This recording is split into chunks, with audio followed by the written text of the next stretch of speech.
Welcome to IPM news.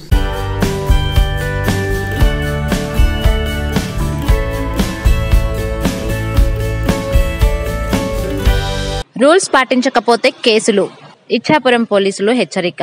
Srikakulam జిల్లా ఇచ్ఛాపురంలో ఇప్పుడు జరగనున్న ఎన్నికలు, వాటి నిబంధనల వివరాలను సిఐ పైడప్ నాయుడు మీడియా సమావేశంలో మాట్లాడారు. అందరికీ నమస్కారం. ముఖ్యంగా ఇప్పటి వరకు మీరు ప్రజలు అందరూ సహకరించినందుకు మీ అందరికీ ధన్యవాదాలు తెలియజేస్తున్నాం. ఇంకా 2 రోజులు ఉన్నాయి. ఈ 2 రోజులు కూడాను ప్రజలందరికీ మీ ద్వారా మేము విజ్ఞప్తి చేసేది ఏంటంటే, ప్రతి పోలింగ్ స్టేషన్ ఏరియాలో కూడా సుమారు 100 మీటర్స్ వరకు కూడా వెబ్ కెమెరాను పెట్టాం. ఈ web camera round the clock మనకు అబ్జర్వ్ చేస్తుంది. ఓటేసిన వ్యక్తి, ఓటేసి వెళ్ళిపోయిన వ్యక్తి తప్ప మిగతా ఏ వ్యక్తి ఉన్నా తిరిగిన సమాధాన సందర్భంలో నేరం. ఈ వెబ్ కెమెరాను ఈ రికార్డు మన ఎలక్షన్ కమిషన్ వారు అబ్జర్వ్ చేస్తారు, election commission of India observe చేస్తుంది, election commission of Andhra Pradesh observe చేస్తుంది, అదేవిధంగా డీజీ ఆఫీసర్లు కూడా అబ్జర్వ్ చేస్తారు. ఎటువంటి నేరం చేసినా రికార్డెడ్గా మనకి ఎవిడెన్స్ ఉంటుంది. ఖచ్చితంగా జైలుకి పోవడానికి ఎక్కువ అవకాశం ఉంటుంది. కాబట్టి ప్రజలందరికీ మేము విన్నవించుకునేది ఏంటంటే, ఎన్నికల రోజు రేపు 11వ తారీఖున ఎవరో కూడా ఓటేసి వెళ్ళిపోయిన వ్యక్తి తప్ప మిగతా వ్యక్తులు ఎవరో కూడా పోలింగ్ స్టేషన్కి 100 మీటర్ల దూరంలో ఎవరో కూడా సంచరించకూడదు. అదేవిధంగా మేము ఈ ఇచ్ఛాపురం సర్కిల్ పరిధిలో 1456 మందిని బైండ్ అవుట్ చేసాం. ఈ బైండ్ అవుట్ చేసిన వ్యక్తులు ఎవరైనా సరే ఎటువంటి ప్రజాశాంతికి ఇబ్బంది కలిగించే చర్యలు పాల్పడినా, లేకపోతే చర్యలు ప్రోద్బలించినా ఈ రెండింటిలో కూడా నేరం. అటువంటి వ్యక్తుల దగ్గర ఆల్రెడీ మన ఎంఆర్ ఆఫీసుల దగ్గర ఒక్కొక్క వ్యక్తి దగ్గర 50,000 రూపాయలు మనం బైండ్ అవుట్ చేసాం. ఖచ్చితంగా 50,000 రూపాయలు కూడా వాళ్ళ దగ్గర మనం వసూలు చేయడానికి ఎక్కువ అవకాశం ఉంటుంది. కాబట్టి మేమందరం కూడా ఈ బైండ్ ఓవర్ అయిన పర్సన్ అందరూ కూడా మేము రిక్వెస్ట్ చేసేది ఏంటంటే, హెచ్చరించేది ఏంటంటే, ఎట్టి పరిస్థితుల్లో కూడా 11వ తారీఖు ఎన్నికల్లో ఓటేసి హాయిగా ఆ పనిలో చూసుకుంటే తప్ప అదర్వైజ్ ఖచ్చితంగా ఇబ్బందులు పడతారని మేము తెలియజేస్తున్నాం. దానిలో కూడా మేము హెచ్చరిస్తున్నాం. అదేవిధంగా 36 మంది రౌడీ షీటర్స్ మనము బైండ్ ఓవర్ చేసాం. ఆ 36 మంది రౌడీ షీటర్స్ కూడా ఎట్టి పరిస్థితుల్లో కూడా ఈ ప్రజాశాంతి భంగం కలిగించే చర్యలు చేయకూడదు. చేసినట్లయితే వాళ్ళని అటువంటి ఆలోచన ముందుగా వచ్చినట్లయితే ఖచ్చితంగా పోలీస్ స్టేషన్ తీసుకొచ్చి మేము ఎవడైతే ఎక్కువ అవకాశం ఉందో ట్రబుల్ క్రియేట్ చేయడానికి ఉందో వాళ్ళందరూ కూడా పోలీస్ స్టేషన్ తీసుకొచ్చి మనం డిటైన్ చేయడానికి కూడా అవకాశం ఉంటుంది. డిటైన్ కూడా చేస్తాం మీ ద్వారా మేము తెలియజేస్తున్నాం. అంతేకాకుండా పోలింగ్ స్టేషన్కి రేపు ఎన్నికల సందర్భంలో ఎవరో కూడా వికలాంగులు కానీ లేకపోతే ఫిజికల్ ఛాలెంజ్ పర్సన్ కానీ ఎవరిని కూడా వాళ్ళందరూ వాళ్ళ వెహికల్ ఉపయోగించి తీసుకురాకూడదు. గవర్నమెంట్ వారు ప్రతి పోలింగ్ స్టేషన్కి కూడా ఎక్కడైతే వికలాంగులు ఉన్నారో వికలాంగులు ఉన్న పోలీస్ స్టేషన్కి వాహనాలు గవర్నమెంట్ వారు ప్రొవైడ్ చేస్తారు. వాళ్ళు మాత్రమే తీసుకెళ్ళాలి తప్ప మిగతా వాళ్ళు ఎవరు కూడా మా అమ్మగారు అవుతారు, మా నాన్నగారు అవుతారు అని చెప్పి ఎవరు కూడా పోలింగ్ స్టేషన్ తీసుకొచ్చి తీసుకురాకూడదు. అదేవిధంగా వాటర్లో కూడా పోలింగ్ స్టేషన్కి ఇంకో ఇతర వాహనాలు కూడా తరలించకూడదు. అంటే కామన్గా పార్టీ వాళ్ళు ఆటోలు పెట్టడం లేకపోతే వాహనాలు పెట్టడం అది నేరం. పీపుల్ రిప్రజెంటేటివ్ ఆఫ్ యాక్ట్ కింద వాటర్ని వాహనాల ద్వారా తరలించినట్లయితే నేరం. అందువల్ల పార్టీ అభ్యర్థులకి లేకపోతే గ్రామ పెద్దలకి మేము హెచ్చరించేది ఏంటంటే, ఎట్టి పరిస్థితుల్లో కూడా వాటర్స్ని వాహనాల మీద తీసుకురాకూడదు.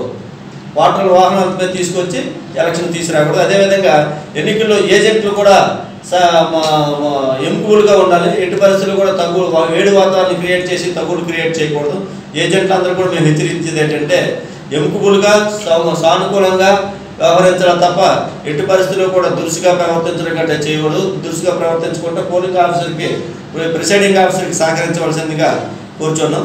అంతేకాకుండా పోలింగ్ స్టేషన్కి సుమారు 200 మీటర్ల దూరంలో ఎటువంటి సంచారం ఉండకూడదు. ప్రతి పోలింగ్ స్టేషన్ చుట్టూ 144 సెక్షన్ గ్రామంలో కానీ పోలింగ్ స్టేషన్ కానీ 144 సెక్షన్ అమలు సిఆర్పిసి అమల్లో ఉంది. కావున ఎప్పుడు కూడాను ఆ 2 రోజులు నలుగురు కంటే ఎక్కువ గుంపుకూడదు. అలా గుంపుకున్నట్లయితే నేరం. ప్రివెంటివ్ అరెస్ట్ కింద అరెస్ట్ చేయవలసి వస్తుంది. దయచేసి ఎవరు కూడా నలుగురు కానీ అంతకంటే ఎక్కువ కానీ జనాలు గుంపుకూడి ప్రజాశాంతికి ఇబ్బంది కలిగించే విధంగా ఎవరు కూడా ప్రవర్తించరాదు. ఈ విషయాలన్నీ కూడా ఎరుకు పెట్టుకొని రేపు 11వ తారీఖున జరిగిన ఎన్నికల్లో ఎట్టి పరిస్థితుల్లో కూడా ఎటువంటి అవాంఛనీయమైన సంఘటనలు జరగకుండా ప్రసాదం జరిగేటట్లు కృషి చేయాలి. అదేవిధంగా వాటిని మభ్య పెట్టడం కానీ, ప్రలోభ పెట్టడం కానీ, బెదిరించడం కానీ చేయకూడదు. ప్రలోభ పెట్టడం అంటే డబ్బులు కానీ లిక్కర్ కానీ ఇచ్చి పంచి అటువంటి చేసినట్లయితే నేరస్తులు అవుతారు. అటువంటిది ఏమైనా జరిగినట్లయితే ఖచ్చితంగా మీద కేసులు రిజిస్టర్ చేస్తాం. అనవసరంగా కేసులు ఇబ్బంది పడి జైలుకి పోవడం మంచిది ఎవరికి శ్రేయస్సు కాదు. దయచేసి ఈ విషయాన్ని కూడా గుర్తు చేసుకోవాలి. అదేవిధంగా ఈరోజు సాయంత్రం 6 గంటల నుండి ఎలక్షన్స్ మందు షాపులు మరి ప్రచారం రెండు బంద్ చేయాలి. ఒకవేళ బంద్ చేయకపోతే నేరం. దయచేసి అందరూ కూడా దీన్ని కూడా మీ ద్వారా మేము అభ్యర్థించేది ఏంటంటే అందరూ కూడా ఎగ్జాక్ట్గా 6 గంటలు ఖచ్చితంగా క్లోజ్ చేయాలి. No doubt. 5 తక్కువ 6 క్లోజ్ చేసినా పర్లేదు, కానీ 6-5 వరకు ఉంటే నేరం. అందులో దయచేసి ఈ విషయాన్ని కూడా అందరూ గమనించి పోలీసులు సహకరిస్తారని ఆశిస్తాం. Thank you sir. Web cams ఎన్ని ఉంటాయి సార్? ప్రతి క్రిటికల్ పోలింగ్ స్టేషన్లో కూడా వెబ్ కెమెరాస్ ఉన్నాయి. టోటల్లో 62 పోలింగ్ స్టేషన్లు ఉన్నాయి సార్. బందోబస్తు సుమారు 400 పారామిలిటరీ దళాలు ఉన్నాయి. బయట ఫోర్స్ వచ్చింది. మన ఫోర్సు ఒరిస్సా హోంగార్డులు కలిపి దగ్గర ఒక 150 మంది వరకు ఉన్నారు సార్. ఇప్పుడు స్వచ్ఛంద సంస్థలు ప్లస్ డిగ్రీ చేసేవాళ్ళు సహకారం తీసుకుంటారు వికలాంగులకి ఓటింగ్ తీసుకెళ్ళడానికి. వాళ్ళకి మీరు ఎవరు అంటే వికలాంగులకి ఏ విధంగా సహకారం తీసుకోవాలని అనేది మనకి మా వరకు ఏం క్లారిటీ రాలేదు. చెప్పే సహకారంతో వీళ్ళు డిగ్రీ చేసేవాళ్ళు అయితే ఏదైనా అందరూ ఓటు వినియోగించుకుంటూ చేస్తే వికలాంగులు కూడా వాహనాలు కూడా తీసుకొచ్చినట్టు తెలిసింది. గవర్నమెంట్ కూడా ప్రొవైడ్ చేస్తారు. సమస్యాత్మక కేంద్రాల్లో ఎలా ఏ విధంగా 6 సమస్యాత్మక గ్రామాల్లో వెబ్ కెమెరాలు ఉంటాయి. అదేవిధంగా వీడియోగ్రఫీ ఉంటుంది. వీడియోగ్రఫీ చేస్తారు, వెబ్ కెమెరా చేస్తారు. Web camera round the clock అబ్జర్వేషన్లో ఉంటుంది. దాన్ని election commission of India observe చేస్తుంది, election commission of Andhra Pradesh observe చేస్తుంది, డీజీపీ ఆఫీసులో కూడా అబ్జర్వ్ చేస్తారు.